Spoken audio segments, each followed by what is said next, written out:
Bonjour à tous, c'est Nicolas Rago, Actarus. Aujourd'hui, je vais faire la partie numéro 2 d'une review de main que j'avais commencé. Alors, vous avez peut-être vu la partie numéro 1. Si vous ne l'avez pas fait, je vous conseille de regarder la partie 1 avant la partie 2. Euh, donc, je vous rappelle vite fait le contexte. J'avais sélectionné une vingtaine de mains que j'avais jouées sur les sites FR. Donc des gros coups que j'avais joués, des gros coups avec pas mal d'actions qui s'étaient développées. Voilà, j'ai décidé de les commenter. Ça faisait beaucoup pour faire une seule vidéo, j'ai décidé de la scinder en deux et de faire deux vidéos. Donc la première vidéo, j'ai décidé de montrer tous les coups que j'avais perdus. Et dans la deuxième vidéo, je montre tous les coups que j'ai gagnés. Donc voilà, j'ai pris cher dans la première vidéo. Mais cette fois-ci, c'est la revanche d'Actarus. Je vais mettre la misère à mes adversaires puisque j'ai gagné les 10 mains que je vais vous montrer. Voilà, alors je vais commencer par une première main, Dame 10 suited, UTG en 4 handed au cutoff. J'attaque à 2 fois et demi la blinde, payé par un joueur que je ne connais pas trop, mais il a l'air d'avoir des stats décentes pré-flop. Donc voilà, j'en sais pas plus. Je flop top 2. Bet call. Je te barrel. Je vais pas souvent check raise ici. De temps en temps, check raise, ça permet de punir les joueurs qui, euh, qui ont tendance à beaucoup float et à transformer des mains en bluff ou à jouer agressivement leur draw à la turn, à vouloir bluffer. Donc ça permet de temps en temps de les punir et de les catch. Soit en check raisant, soit en check collant à la turn. Bon, ici j'ai pas de raison, ma main est très forte pour ça, et puis je connais pas assez mon adversaire encore, donc bon, j'utilise la ligne normale qui est de bet, payé, doublet du 10, j'ai full. Voilà, facile le poker. Maintenant, il y a deux solutions. En fait, quand on joue pas mal de tables, souvent on est en mode no-brainer. Et on va avoir tendance ici à, à 3 barrels pour value de manière automatique. Je pense qu'il n'y a rien d'automatique là-dedans. Il y a deux solutions qui sont vraiment intéressantes, qui est le check raise all in et le bet call. Alors je vais essayer d'évaluer les deux solutions. Je pense que les deux sont intéressantes. Après, suivant le board qui se présente à nous, je pense que je préfère check raise all in. Je vais vous expliquer pourquoi. Alors si on bet ici, c'est pour prendre de la value en fait, euh, puisque l'adversaire a que 780 dans donc si on bet assez fort 300, ça c'est difficile pour l'adversaire de bluffer, donc on espère prendre de la value sur des mains faites. Donc quel genre de main faite il y a? Il y a As-Dame, non je pense qu'il aurait 3 bêtes As-Dame, mais Roi-Dame, Dame-Valet, peut-être Dame-9, possible. Dame-8, rarement quand même, non, rarement. Euh, N'importe quel 10. Voilà, en gros, il n'y a pas tant que ça de main. Et encore une fois, s'il a ces mains-là, on n'est pas sûr de prendre la value, notamment avec sur Dame Valet. Sur Roi Dame, c'est pas forcément évident. On a quasiment un bluff catcher avec Roi Dame à sa place, hein, pas à la place de Punto jaune. Euh, donc c'est pas forcément évident et c'est possible qu'un adversaire fold, hein, une main comme Dame Valet ou Dame 9 si je bet. Voilà. Bon, après, s'il a un 10, c'est clair que je prendrai de la value. Mais peut-être que j'en prendrai plus. S'il a une main du type 10 et 9, c'est 10 et valet. C'est possible que je prenne plus de value si je check raise all-in. Parce que si je check, il va tout le temps bet un 10. Et si je fais all-in, il va payer un peu la mort dans l'âme avec son 10 et 9, 10 et valet. Alors que si je bet assez fort, mon adversaire est capable de just call. Voilà, donc il y a des fois je vais prendre un tout petit peu plus de value quand il aura un 10 un peu faiblard avec un kicker un peu faible, avec l'option du check raise. Là où je vois surtout l'intérêt du check raise, c'est de prendre de la value sur les draws. Et Dieu sait qu'il y en a. Il y a beaucoup de draws, les piques, les cut shots avec As Valet, le tirage quinte Roi Valet. Des mains qui pourraient peut-être transformer en bluff. J'essaye de voir 8 et 9. Je pense pas qu'il aurait payé à la turn quand même. Donc voilà, j'espère prendre de la value sur ses mains. Bon, je pense qu'il va essayer de les bluffer relativement souvent si je check à la turn. À la river, pardon. Donc La meilleure option, à mon avis, c'est de check raise all-in ici. Malheureusement, j'ai bête. Mais il m'est revenu dessus. Bon, j'ai payé, c'est facile avec le full. Je pense que la moins bonne main ici pour value, ce serait peut-être As-Dame. Avec Roi-Dame, j'ai envie de check call plutôt, prendre de la value sur les bluffs. Du moins avec As-Dame, peut-être que je check call, mais ce que je veux dire, c'est que je suis capable de bet As-Dame ici quand même. Voilà. Euh, Mon adversaire a fait all-in. J'ai payé. Il m'a montré un bluff. C'est assez intéressant la manière dont il a joué. Alors moi, si j'avais bet avec As-Dame ici qui m'a fait all-in, j'aurais été vraiment embêté.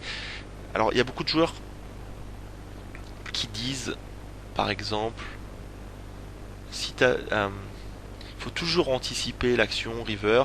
Et il y a des joueurs, par exemple, ils n'ont pas envie de bet fold des bonnes mains. Alors sous prétexte qu'ils n'ont pas envie de bet fold, ils se disent bah ok, je vais check call, ce qui est une erreur de raisonnement, parce que clairement des fois la meilleure option c'est de bet. Et on sait pas forcément ce qu'on va faire sur un shove, mais on sait que de toute façon le shove n'arrivera pas souvent. C'est une situation qui arrivera rarement. Donc c'est pas gênant de bet et de tank et voilà de prendre ses décisions avec une vraie main. Voilà, faut faire attention parce qu'il y a beaucoup de joueurs qui abusent de ça et qui vont tout le temps check call parce qu'ils ont toujours peur de se prendre un raise, ce qui est voilà mauvais raisonnement. Euh, Ici, si j'avais les bon as dame, on va dire les as, ça va être plus simple. Les as, c'est assez difficile parce que je bats quasiment qu'un bluff. Maintenant, j'ai une cote très intéressante, j'ai 350 à payer dans un pot qui fait 2000, il faut que ça marche une fois sur 5 ou sur 6. Bon, c'est assez sick de fold ça, je pense que dans le doute je paye, mais bon, je suis pas très content quand même. Je préfère qu'il me paye parce que s'il me paye, j'ai très souvent gagné avec les as. Bon, j'ai payé, il m'a montré As-Valet. Juste une petite parenthèse sur la façon dont il a joué, j'aime beaucoup sa façon. Il a sous-joué en position à un très gros draw. S'il avait, on va montrer ça, au flop, c'est un flip. J'ai 48%, il est même légèrement devant. C'est étonnant ça, qu'il soit légèrement devant. Et il a encore 33% à la turn. J'aime beaucoup sa façon de jouer parce que moi je pars du principe il aura 50% de chance de gagner le coup, 50% de chance de le perdre. Alors, à la grosse différence près, c'est que lui, il joue le coup en position, et il va pouvoir savoir quelles cartes vont lui faire gagner le coup, quelles cartes vont lui faire perdre le coup. Donc quand il va perdre le coup, il va pouvoir abandonner, quand il va pas toucher. Dans ces cas-là, il va économiser de l'argent. Et quand il va toucher, la dame ou les piques, non seulement moi je peux bluffer ces cartes-là, mais en plus de ça, lui va pouvoir prendre de la value au moment où il est devant. Donc quand il est derrière, eh ben, il en, comment dire, quand il est derrière, il en économise, et quand il est devant, il essaye de prendre le maximum.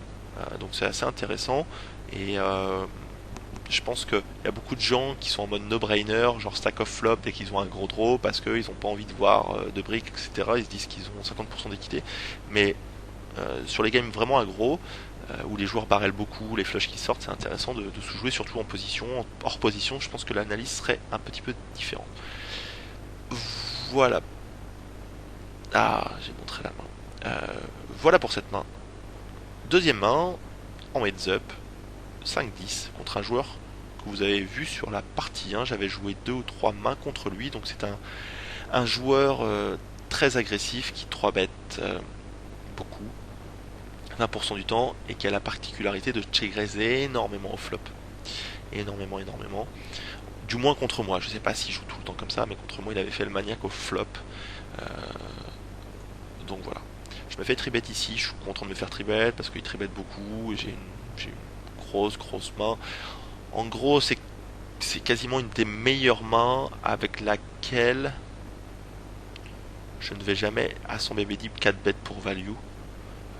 Bon, et par exemple, des fois je peux avoir les as et je vais sous-jouer, mais j'hésite entre 4 bêtes et just call. Ici c'est la main où je sais que je vais jamais 4 bêtes et je vais tout le temps call le tribet. Donc évidemment ça se joue très bien, c'est facile à jouer et ça flop très bien. Flop intéressant, top pair, quasiment top kicker. Mon adversaire bet, donc jusque là très bonne nouvelle. Nous avons 1000 de stack en tout. mon adversaire me bet. Ici j'ai deux options, qui est de call ou de tribet, ou de raise, pardon, assez petit, genre à 300, 310, je ferais quelque chose comme ça, ce qui me permettrait de temps en temps de faire ce même move en bluff. Et là, si je le fais avec roi-dame, c'est pour call le shove. Voilà. Donc, contre cet adversaire, je pense que la meilleure solution, c'est quand même de call, parce que c'est un adversaire qui va beaucoup de barrel. Surtout sur un board dame 9-6, il va souvent avoir des gut shots. Il peut avoir des mains comme 7 et 8, 10 et valet. Il peut avoir 10 et 8. Voilà, c'est ce genre de main où il va être content de deux barrels. Il n'aura pas envie de check call turn. Donc j'ai envie de prendre un barrel de plus à la turn. Voilà, voire plus. Euh, il y a une brique qui tombe quasiment. Bon, il y a 7 et 8 qui tombent, mais maintenant, s'il a 7 et 8, tant pis. Voilà, alors, je pense que la décision la plus importante, parce que bon, au flop, c'est vrai que j'ai just call. Euh, c'est assez classique. Maintenant, si on raise, c'est pas très grave. Ici, c'est plus tendu déjà. Il bet 180. Alors, je suis content qu'il bet, évidemment. J'ai deux choix intéressants, qui est de raise tout de suite ou de call pour essayer de prendre un bet en plus à la river. Euh, Il y a beaucoup de joueurs ici qui auront envie de stack off. Alors bon, à noter que lui, moi, il me reste que 688 en tout. Je pourrais stack off évidemment, mais alors il y a beaucoup de joueurs, oui, qui ont tendance à se dire, ok, maintenant j'ai une grosse main, j'ai une dame et j'ai pas envie de voir de river de river inquiétante. Voilà, je stack off tout de suite, je suis très souvent devant et point final. Maintenant, là où c'est intéressant, c'est qu'il y a des fois, j'ai des mains comme 9 et 10 sur lequel j'ai envie de prendre, j'ai pas envie de stack off parce que j'espère prendre un peu plus de value à la river sur les bluffs. Et il y a des fois, avec 9 et 10, j'ai envie de just call. Voilà. Maintenant, c'est ma main est un peu face up. Si je call tout le temps avec 9 et 10 et je stack off tout le temps avec des dames. Donc de temps en temps, je pense que c'est intéressant de mixer avec des stack off au flop, à la turn, pardon, et des just call pour prendre de la value supplémentaire. Maintenant, ce que je voudrais vous montrer à travers cette main, c'est qu'il y a plusieurs options qui sont possibles et euh,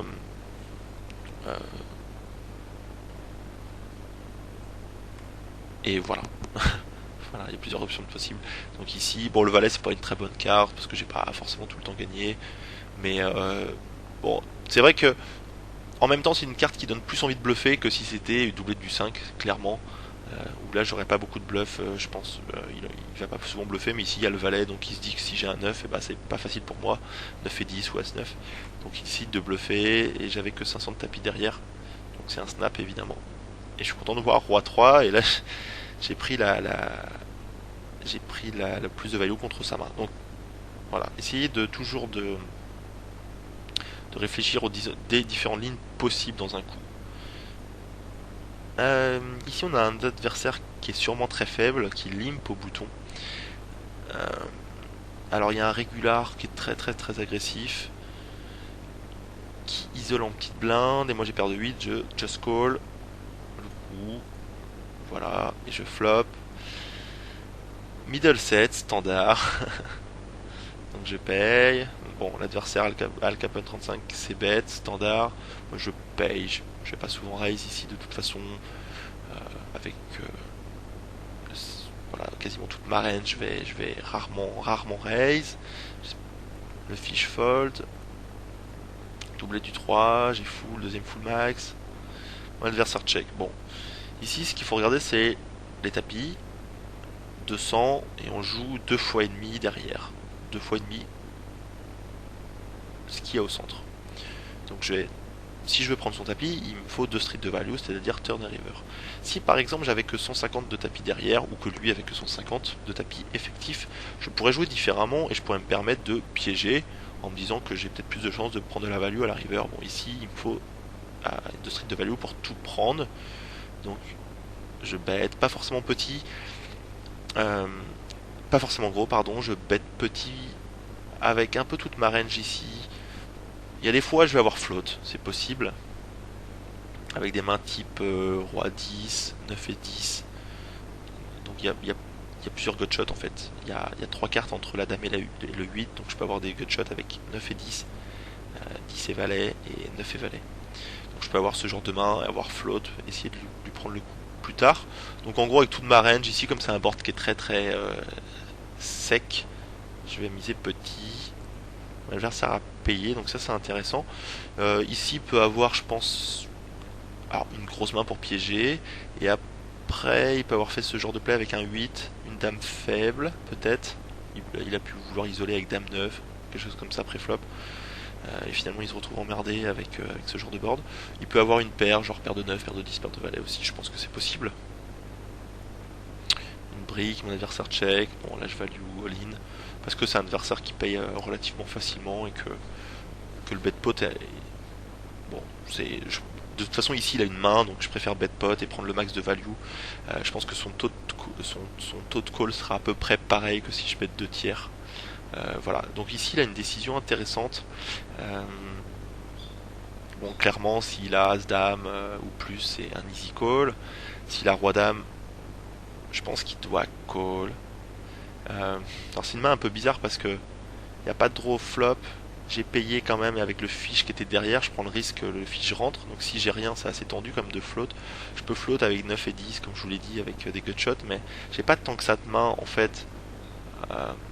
J'ai pas tant que ça de main faible ici. J'ai pas tant que ça de bluff dans ma range, en sachant que les mains bancales type si j'avais un 8 j'aurais check turn, j'aurais pas transformé ma main en bluff à ce moment là du coup, donc voilà. Et si j'ai une main type dame 10, dame 9, je vais check, dame valet aussi, je pense que je vais bet à partir de roi dame ici. Donc lui à sa place, si j'ai dame valet je pense que je fold, c'est vraiment tight mais je sais pas. Toujours embêtant de folder dame valet ici, hein. Il avait dame valet. Bon, clairement, roi dame il doit payer tout le temps. Dame valet, je sais pas. Ça paraît chaud parce que j'ai tellement rarement de bluff ici. Et toutes les mains inférieures, je vais aller check back. Je vais aller pot de contrôle soit à la turn, soit à la river. Donc ça me chagrine un petit peu. Mais bon, voilà, je pense que quand on joue contre des règles plutôt straightforward, on doit clairement fold dame valet. Et contre des joueurs, des bons règles aggro, peut-être qu'on est obligé de payer quand même dans le doute. Mais c'est un petit peu spécial. Je saurais pas m'avancer sur le, je saurais pas trancher le truc. Ça me chagrine de fold dame valet à sa place là, si je me mets à sa place. Mais surtout qu'il a induit un bluff, il a eu ce qu'il voulait. Mais bon, finalement il n'y a pas tant que ça de bluff dans sa range, dans ma range. Donc voilà. Peut-être que pour certains c'est easy call. Euh, Là, je saurais pas trop quoi penser, mais c'est intéressant d'étudier les ranges. Moi aussi, je peux avoir As-3, hein, je peux avoir payé avec As-3, avoir fait, je peux avoir fait trips. Ce qui est assez gênant, c'est que j'ai peu de mains avec laquelle je vais value, As-3, euh, paire de 8, Roi-Dame ou As-Dame, et encore As-Dame, j'aurais peut-être trivé de préflop. Donc voilà, paire de 6, peut-être que je transforme mon bluff et je fais full à la river. Bon voilà, ça arrivera pas souvent. Donc à la fois il y a peu de mains avec laquelle je vais value, mais à la fois il y a très peu de mains avec laquelle je peux me retrouver avec strictement rien à la river. Voilà. Donc c'est toujours un peu le dilemme entre les deux. Main suivante. Ah oui, c'est marrant ça. 3-6, je joue contre un adversaire qui est très faible, qui me mini-raise à 33. Et j'ai shove. Mon dieu que c'est laid.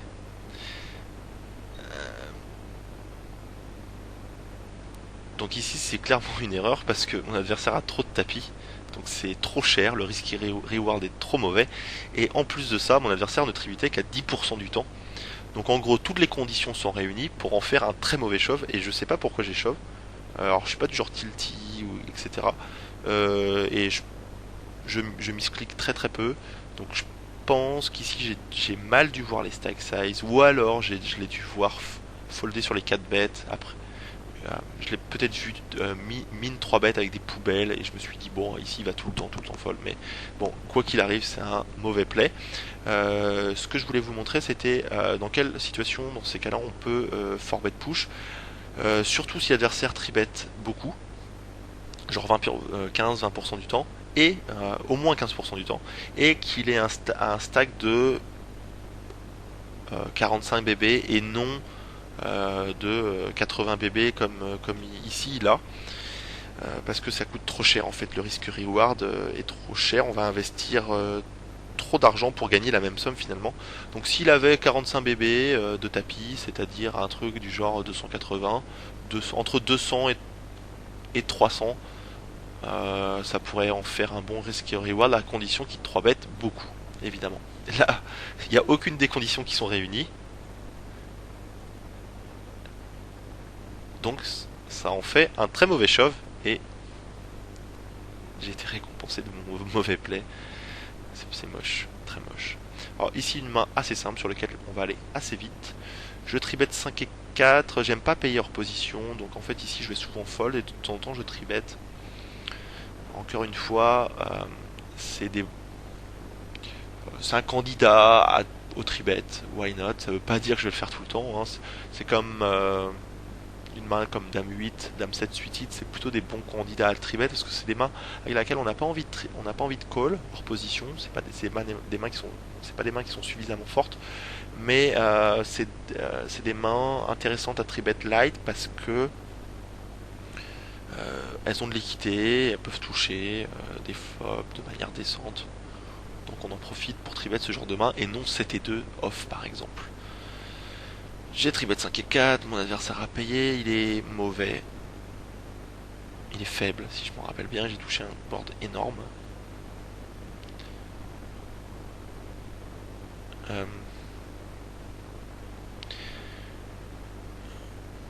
On joue 1500 de tapis en fait, donc j'ai clairement ici un check raise all-in. Si mon adversaire me fait 200, je peux faire tapis ou alors un raise qui me commit.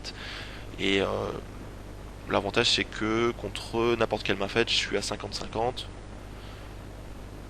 Et ça me permet de prendre le coup de temps en temps. Voilà, il y a des fois où je vais check fold, il y a des fois je vais check raise, check call, et puis c'est bien de temps en temps d'avoir des ranges de check raise, que ce soit des mains faites ou des draws, ça permet à l'adversaire de ne pas vous exploiter facilement quand vous checkez, et ça vous permet ça vous permet des fois de bluffer le coup à la turn. Par exemple on abandonne au flop, on check, on s'aperçoit que l'adversaire check, on peut bluffer à la turn. Donc voilà, c'est intéressant d'avoir des ranges de check. Et là, en l'occurrence, c'est un bon candidat, donc mon adversaire pote. Je préfère qu'il fasse un petit peu moins, parce qu'en général, quand il pote, c'est pour call tout le temps le shove. Et ma vraie value, c'est clairement de. Ma vraie value ici, c'est d'avoir de la fold equity sur le shove. Bon. Voilà, au flop, donc j'ai 55%, je suis légèrement favori, donc ça stack off, et puis j'ai la chance de toucher. Voilà. Main suivante. Alors j'ai un adversaire qui tribet énormément, qui doit être autour de 28-29%, qui est un vrai maniaque. On joue un peu plus de 100 blindes deep. Donc évidemment je suis content de me faire check raise, parce que mon adversaire a une range très très large et c'est une main dame valet qui va très très bien flopper. C'est une très bonne nouvelle. On a dit ça check, ça peut vouloir dire beaucoup de choses, ça peut check fold, check call, check raise. Bon ici j'ai un bet facile. Si mon adversaire me raise genre à 600 et quelques, je vais stack off avec de temps en temps il va fold, et puis la plupart du temps quand il va me call, ça va être un 50-50. Là, à la différence près, c'est que mon adversaire a fait un raise commit assez moche. En fait, il a fait 1000. C'est pas une très bonne façon de jouer quand on le fait. Si on fait si on le fait tout le temps, ça nous c'est difficile d'équilibrer son jeu de façon intelligente, parce qu'il y a des fois on a envie de passer des bluffs et bon ça coûte très cher si on fait un bluff à 1000 ici. Alors là en l'occurrence j'ai shove, ce qui est une erreur. En fait la première fois quand j'ai review la main je me suis dit bon ok standard j'ai stack off, ok pas de soucis. Mais clairement ici c'est une erreur parce que quand il fait ça il va jamais fold. Alors, ok, clairement, je suis pas souvent derrière, je vais souvent jouer un 50-50. Le gros problème, en l'occurrence ici, il avait 10 et 6, donc c'est un flip. Le gros problème, c'est pas qu'il est paire de valet, quelque chose comme ça, et qu'il me bouffe des outs. Un des gros problèmes ici, c'est que il peut avoir un draw supérieur qui me crush, type la nut flush draw, donc par exemple As-8 à carreau, ou comme ça. Auquel cas je serais complètement crush parce que il a la meilleure main à l'abattage, il a Ace High et moi j'ai Dame High, voilà, et j'aurais je sais pas combien, 30% d'équité ou un truc comme ça. Je pense que euh, voilà, tous les draws me crush quasiment, hein. Il peut avoir Roi Valet à carreau, des mains comme ça. Euh, donc je pense que c'est pour cette raison que j'aurais dû fold et j'ai stack off et châté. Voilà.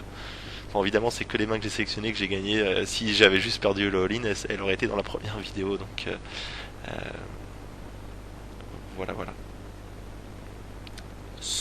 Euh, Main suivante.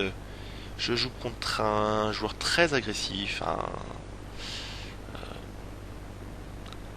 un joueur qui n'est pas professionnel, mais qui est décent par rapport aux limites qu'il joue et par rapport aux joueurs qui jouent, au fait que voilà. Donc c'est un joueur qui est, comme son pseudo l'indique, assez foufou. Il a des notions, il lui manque certaines notions aussi sur certains trucs, mais bon, dans l'ensemble, il s'en sort quand même. Euh, il me fait tribet cher, il tribet à tour de 18% si ma mémoire est bonne, j'ai checké tout à l'heure. Ouais, quelque chose comme ça, 18%. Non, j'ai un call facile, il a fait un fort tribet. Il avait pas l'habitude de faire ça, je sais pas trop ce que ça veut dire. Peut-être qu'il en avait marre que je le paye. Bon. Ici j'ai touché un flop correct, puisque j'ai trouvé une open-ended, qui n'est pas d'overcard, pardon, ce serait un petit peu différent, c'est pas du tout le même board. C'était 10, 9, 4, évidemment, parce que j'aurais ma... Je peux extraire dans la value si une dame et un valet tombent beaucoup plus facilement que sur un board roi high. Alors ici, clairement, je vais jamais fold. Je pourrais raise, mais c'est pas mon standard ici, parce que j'ai pas envie. C'est un board assez drawy, et si je raise à 700, par exemple, mon adversaire peut être tenté de... donc on joue 2700 de tapis, on jouait 3000 au départ, 150 BB deep au départ du coup. Si j'en fais un truc comme genre 700, il peut pusher beaucoup de mains, toutes les flush draw, il peut me repusher dame valet par exemple. Donc c'est assez embêtant. C'est assez embêtant pour ça. Donc je préfère just call, il fait demi-pot quasiment. Donc je suis content de payer ça. Et d'aller voir la turn pardon, qui est une brique. Mon adversaire a bet ici 600. S'il avait check, j'aurais bet. J'aurais bet. Alors, il y a toujours le dilemme à la turn, si mon adversaire check, c'est est-ce qu'on essaie de voler le coup maintenant, au risque de se faire check résoline et de ne pas avoir la river. Dans ces cas-là, bah, c'est assez horrible parce que on a bet et on n'a pas on n'a pas vu la river. Ou alors on check back la turn et on espère toucher la river, en sachant que si on touche, on va peut-être lui prendre, si on touche pas, on va peut-être perdre le coup, on va peut-être le bluffer, on sait pas trop. Voilà, on représente moins de force aussi. C'est toujours ce dilemme là, je pense que les deux options sont correctes. Bon, voilà, toujours est-il qu'il a bête. Ici, il y a trois options. C'est facile le poker, qui sont valables, je pense. Il y a fold, parce que c'est bon, c'est 600. Je pense que c'est assez close entre le call et le fold. C'est pas ridicule de fold, je pense. Euh, je sais plus si c'est un adversaire qui te barrel beaucoup, si c'est un adversaire qui te barrel pas beaucoup. Bah, je pense que c'est ok de fold ici. On n'a pas les codes directs pour payer, mais je pense que c'est ok avec le fait qu'on peut prendre de la value river quand on va toucher surtout le 9. Peut-être que là, si c'est une carte qui peut bluffer, par exemple, Et il y a dans de rares cas, on va toucher un valet ou une dame, et dans de rares cas, il va check, on va avoir la gagne. Bon, euh, je pense que les deux options sont possibles. Il y a une troisième aussi, une troisième option qui est de faire all-in.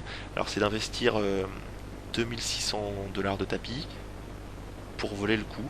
Alors j'ai fait vite fait les calculs que je vais vous rappeler directement. En gros, il y a 1600 $, on essaye de voler le coup. Il y a 1600 au centre, donc si on fait 2006, à chaque fois qu'il fold, on fait un gain net de 1600 $.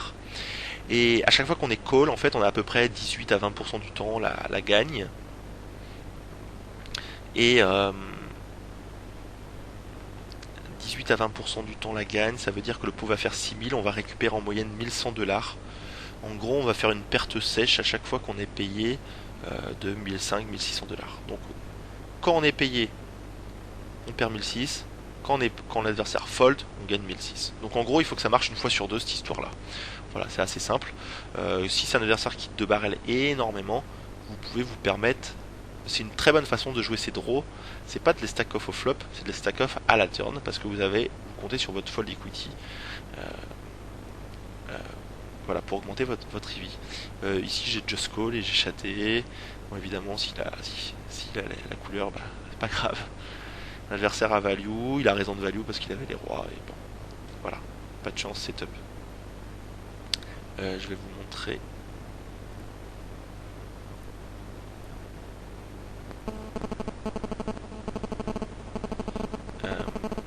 Voilà, l'équité à la turn qui est de 18% dès qu'il a un roi ou mieux et que moi j'ai open-ended.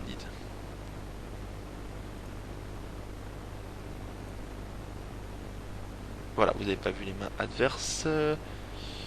J'ai joué contre un reg en 5-10 qui est un joueur décent. J'ai touché un tirage couleur. Alors c'est un adversaire qui check raise de manière décente. Ni trop gros, ni trop faiblement. Euh, donc c'est vrai que si mon adversaire bête et que non, si je bête et qu'il me check raise, je vais payer. Donc ce serait mon play normal ici. Et j'ai décidé de changer et de check back en fait. Avec pour idée que si je touche ma couleur, c'est le double bingo parce que non seulement j'ai les nuts quasiment, mais en plus de ça, mon adversaire me verra jamais là-dessus, donc je pourrais prendre une ligne qui est pas du tout, euh, comment dire, je vais pouvoir prendre une ligne où je vais essayer de faire croire à mon adversaire que ma range est polarisée et il va peut-être penser que j'ai jamais les nuts puisque j'ai pas ses bêtes et voilà, j'ai pas ses bêtes mon tirage couleur. Donc en gros c'est l'idée, je le fais pas très souvent. Je pense que c'est un play intéressant. Mon adversaire a bet, je pense que c'est le moment de prendre de la value. En sachant qu'il peut essayer de me rebluffer ici. Il peut aussi avoir une dame. Donc voilà, il a call, ça peut vouloir dire pas mal de choses. Il peut avoir value deux paires, c'est pas impossible non plus. On touche une brique. Mon adversaire check. Là le pot fait 360 et on joue 1100 de tapis effectif. J'ai décidé de jouer sur cette image de range polarisé. J'ai décidé d'overbet ici, d'overbet push pour value évidemment. Alors de son point de vue, il va se dire que ma range est polarisée, que j'ai jamais la couleur, quasiment jamais la couleur. Donc peut-être que j'ai une dame et j'essaie de lui faire folder une dame pour éviter le split. Alors faut noter que contre cet adversaire là j'avais un petit historique, j'avais joué très agressivement, beaucoup plus que d'habitude, et que il me voyait vraiment comme un mec assez crazy. Il savait que j'étais un reg, mais bon, il me voyait comme quelqu'un d'assez foufou. Donc j'en ai profité pour faire ça. Peut-être que je ferai dans une game standard un overbet classique à 500, 550. Voilà, donc ici j'ai shove. Il a pensé que ma range était polarisée et qu'il serait rarement derrière. Et que il a dû penser aussi que si j'avais une main comme As-Dame, j'aurais souvent ses bêtes déjà. Et en plus de ça, j'aurais jamais fait all-in de peur que lui il a la couleur en fait. et que en faisant all-in, je pense que jamais de dame m'aurait payé. Du moins, c'est ce qu'il peut penser que j'aurais pensé. Donc j'ai essayé sur all-in, il m'a payé avec la quinte. Donc ça fait toujours plaisir de prendre ce coup parce qu'on a l'impression d'avoir all l'adversaire. Et bah, c'est assez difficile, je pense, quand l'adversaire perd ce genre de coup. Euh, Psychologiquement, c'est pas facile, on perd une cave et en plus on a l'impression de se faire own. Alors bon, c'est vrai qu'il est mal tombé, c'est vraiment pas facile pour lui. Et c'est vrai que par rapport aux informations qu'il disposait, c'est pas évident de fold, je pense, à sa place. Parce que je suis capable de le faire avec juste une dame pour lui arracher le split. Euh, mais c'est vrai que de nous deux, il y a plus de chances que lui ait la couleur plutôt que moi. Parce que moi j'ai passé bête, lui il a pu très bien avoir couleur, bête, je le raise et il just call pour essayer de me piéger, c'est vraiment tout à fait possible. Euh, voilà.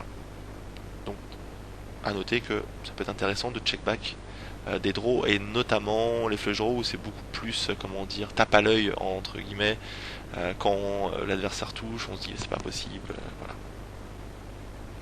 Voilà. Une autre main contre le même joueur en heads up. L'adversaire a call. Je me fais check raise ici. Bon, je vais souvent passer quand même. Hein. Là, j'ai décidé de flotte, c'est pas terrible parce que mon adversaire est agressif. Je pense que j'aurais dû clairement fold ici. Euh, Bon, j'ai une gutshot avec le 7. S'il y a un 10, pardon, s'il y a un valet, une dame qui arrive, ça me donne une double open-ended. Euh, voilà. Euh, bon, ici j'aurais dû fold parce que j'ai pas beaucoup de moyens de pression. On n'est pas vraiment très profond. Sim de barrel, le pot est déjà gros au flop. Sim de barrel, je vais être obligé de faire tapis quasiment à la turn. C'est pas évident. Donc voilà, j'ai fait une erreur ici. J'ai call. Carte intéressante. J'ai pas touché les notes, mais j'ai touché une open ended. Mon adversaire a bet. Est-ce que je pourrais call ici? Pas évident. Le problème c'est que j'ai pas beaucoup de tapis derrière. Si on avait beaucoup plus de tapis, peut-être si on jouait 1005 ou 1000, à partir de 1002 en plus, 1003, je pourrais peut-être just call.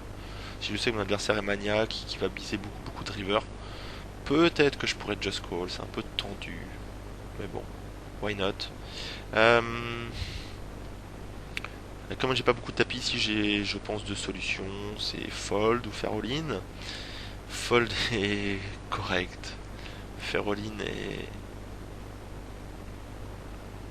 Faire all-in. Why not? 836. Je pense que c'est ok. On peut avoir check raise pas mal de mains. 7 et 8. 8 et 9. 7 et 9. Euh, Voire des 10 un peu faibles. Sur lesquels cas, c'est pas forcément évident de payer pour lui.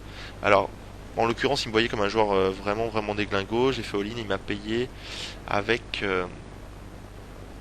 avec 9 et 10. C'est un call vraiment difficile parce que, bon, ok, c'est vrai que lui il peut avoir un valet dans sa range, c'est possible. Qui met check raise avec des mains comme valet 10, valet roi, roi valet par exemple. Euh, Valet 9, c'est possible. Mais c'est pas pour autant que j'ai peur du valet. C'est-à-dire que si j'ai une main comme As-10, à la limite, je pourrais faire all-in avec. Je pourrais faire all-in ici avec As-10. Pour, en me disant, ok, j'ai souvent la meilleure main, je fais all-in, j'ai pas envie de voir de mauvaises river. Et voilà, donc je sac off tout de suite avec As-10. Clairement ici, qui bat qu'un draw. Et faudrait qu'il pense que je joue agressivement beaucoup de draws pour me payer ici. En sachant que euh, j'ai pas mal de draws qui ont 18 à 25% d'équité. Lui, quand il est derrière, il est mal. Il est vraiment très mal. Il aura 3 outs et encore, c'est même pas sûr. Ouais, il aura 3 outs en gros, la plupart du temps. Euh, donc c'est pas un call facile. Je pense que mon tapis est c'est intéressant. Mais encore une fois, il faut pas trop float au flop pour pas se retrouver souvent dans le genre de situation à tout le temps pusher à la turn parce qu'on va se faire démolir en fait. C'est une question de fréquence. Je pense il faut float de manière intelligente. Euh, Et j'avais des meilleures mains pour float, il me semble, que, juste une gutshot sans overcard. Voilà. Clairement, si j'avais tendance à beaucoup shove, c'est clair qu'il doit payer avec 9 et 10, mais si je le fais de façon intelligente, c'est clair que c'est beaucoup plus difficile à jouer pour lui et qu'il doit fold à la turn sur mon shove. Bon, et j'ai touché. Voilà, bien joué. Dernière main, on va se quitter là-dessus. Donc un heads up 10-20 à 130 dips, 125 dips. Je tribet standard. Bon, comme on n'est pas très profond, je fais mon standard, mon raise 3 bêtes standard à 10 blindes. Parce qu'on est un peu plus profond, je fais en général 11 en heads up. Mon adversaire m'a payé. Touché un excellentissime flop que je n'ai pas, de raison de sous-jouer ici. À la limite, si je veux sous-jouer des top pairs, je le ferai plus avec des top pairs mauvais kickers pour essayer de prendre de la value sur des bluffs à choisir. Ouais, encore, je sais pas. Je suis pas sûr de ce que j'avance. Bon, peu importe ici. Bon, j'ai joué la main de manière standard, de barrel. Mon adversaire bet, me call. Ici, il y a une carte assez dangereuse qui tombe, le valet de carreau. Du moins, c'est une des pires cartes, je pense, du paquet. Mais malgré le fait que ça soit la pire carte du paquet, ça m'effraie pas plus que ça. De toute façon, je suis prêt à stack off sans problème, avec le sourire. Et si je suis battu, tant pis. Il peut avoir des mains comme roi 10, peut-être roi 9 suited. Lui, je pense qu'il est capable de payer préflop avec roi 9 suited. Il peut m'avoir float avec des mains type As-Dame. Avoir payé avec des mains type As-4, As-7 suited par exemple au flop.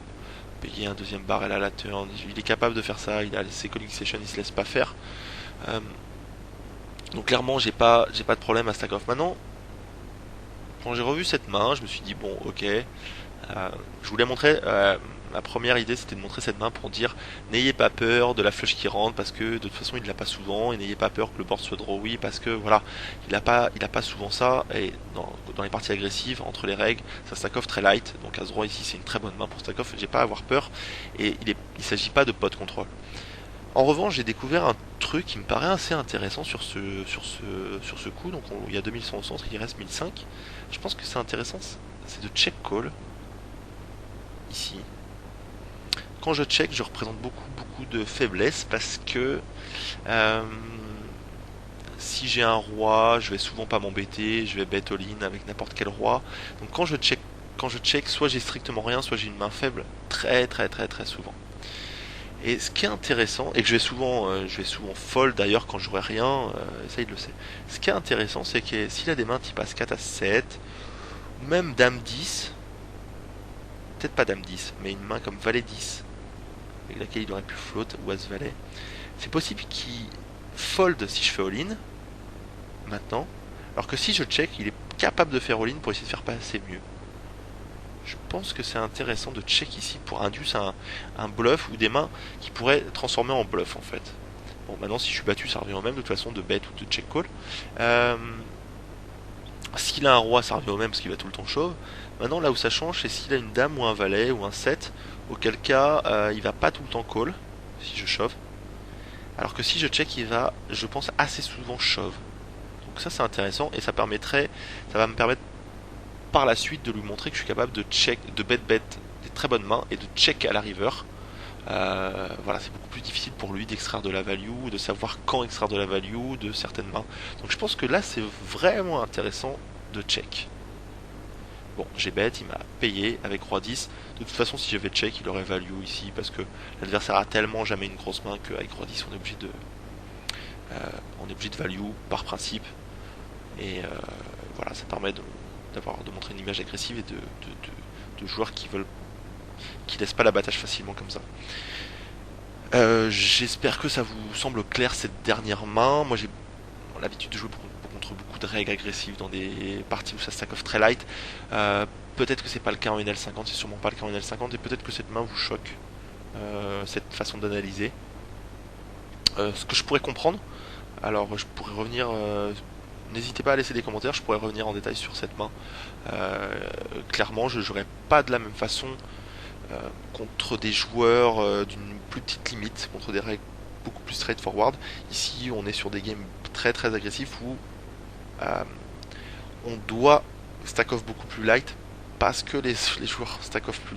Déjà, nos adversaires stack off plus light, et en plus de ça, on a tendance à pas se laisser faire, à rajouter des bluffs dans notre range. Donc, pour équilibrer tout ça, et ben, on est obligé pour éviter de montrer soit les nuts, soit des bluffs. Ce qui est un peu dommage parce que 90% du temps ce sera du bluff, du coup on est obligé d'avoir des mains un peu plus faibles mais qui ont une certaine valeur à l'abattage. Voilà pour cette 10e main et cette dernière main de cette vidéo. Donc c'était la partie numéro 2, je ne ferai pas de partie numéro 3. Voilà, ben, j'espère que ça vous a plu. Et puis je vous donne rendez-vous sur une prochaine vidéo. Voilà, allez, ciao bye.